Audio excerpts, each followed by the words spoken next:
Welcome to the Hustle Report by Jason Malone, presented by Clicks Media. Alright guys, today I want to talk about using your income to buy more assets.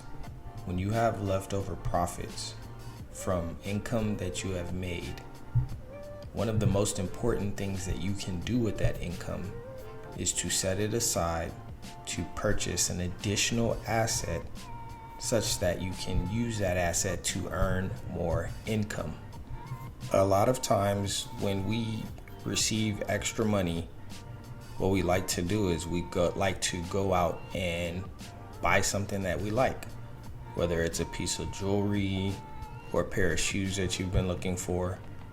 But one of the most important things that you can do with that leftover money is to reinvest it into an asset that will generate more income for you.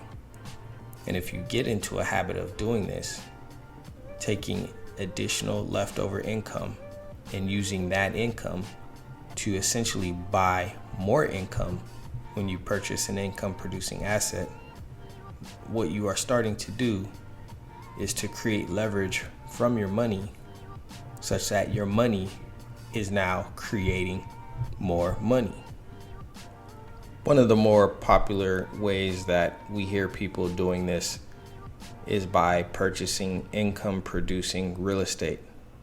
So you'll find people that'll buy a multifamily home or even a single family home, and then they will rent that home out to a tenant to create income. So basically what they did is they took their leftover profits, used that to purchase another asset, whether it's a multifamily property or a single family home, and then they rented that property out to create more income. They use their money to buy more income. Now, some of us, I understand, are not in a position where you can just buy a home with the leftover income, but you do have enough left over to let you do something. And you're probably wondering, what could I do with my money, whether it's an extra $100, $500, or $1,000? One of the easiest things to do is to launch your own e-commerce store. You can do that on Amazon, you can do it on Poshmark, eBay, or Mercari, and you use your leftover income to buy the inventory for the products that you will sell on your store. You take that inventory, you mark it up percentage points to give you good margin, and now you have additional profit on top of the money that you spent in investing in the business. So let's say you take $100, you buy $100 worth of inventory, you sell that product for $200. Now you've made $100 profit on your money. This is another very simple way that you can take your leftover profit and money to buy more income. Another very easy way that you can do this is by buying and investing in dividend yielding stocks. And what are dividends, you might ask? Well, if you look at the stock market, there are some companies that pay out a percentage of their profits every single quarter to their investors.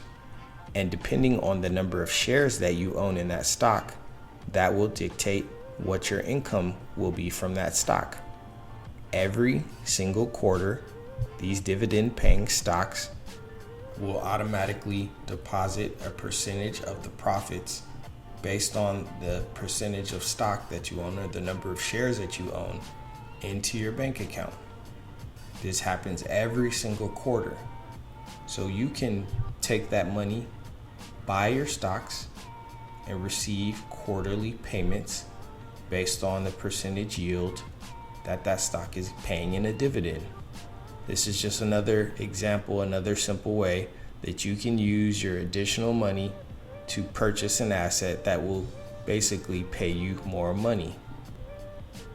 There are a number of different ways and business opportunities that you can essentially apply that same principle. But the idea is you want to say, how can I take my money to purchase something that will yield more income, something that will continue to give back based on what you put into it. One of the worst things that you can do with money is to just let it sit there without trying to create more from it. If you just let it sit there, it will just evaporate and you're not going to know where it went. But if you're putting it to use, if you're putting it in a position where it can create more opportunity for you, that is when you will start to see your money grow.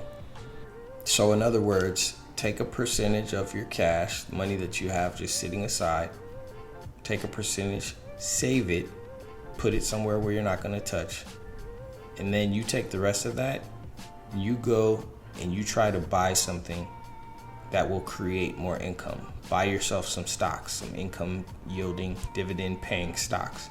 If you can get into real estate, buy some real estate. If you can start a small business that is not capital intensive, try to start a small business. Try to put that money to use. Try to get that money to work for you, because you want your assets. You want to build your assets. And the only way that you're going to do that is by putting your money to use, not just letting it sit there. I had a mentor tell me one time, if you do not tell your money where to go, you're going to look up and not know where it went. And one of the ways in which you can tell your money to go is by allocating that money towards an asset that will create more income. So the next time you have some extra wads of cash lying around, think about it before you go and splurge on a dinner or a night out on a town, or before you buy those new expensive shoes or that new bag. Try to see if there's something that you can buy that will yield more income. Use your money to buy assets so that your money could create more for you. All right, guys, hopefully that was helpful. This episode was brought to you by Clicks Media. At Clicks Media, we're focused on giving you the tools and information that you need so that you can launch and scale your business. As always, thank you for tuning in, and we'll see you on the next episode.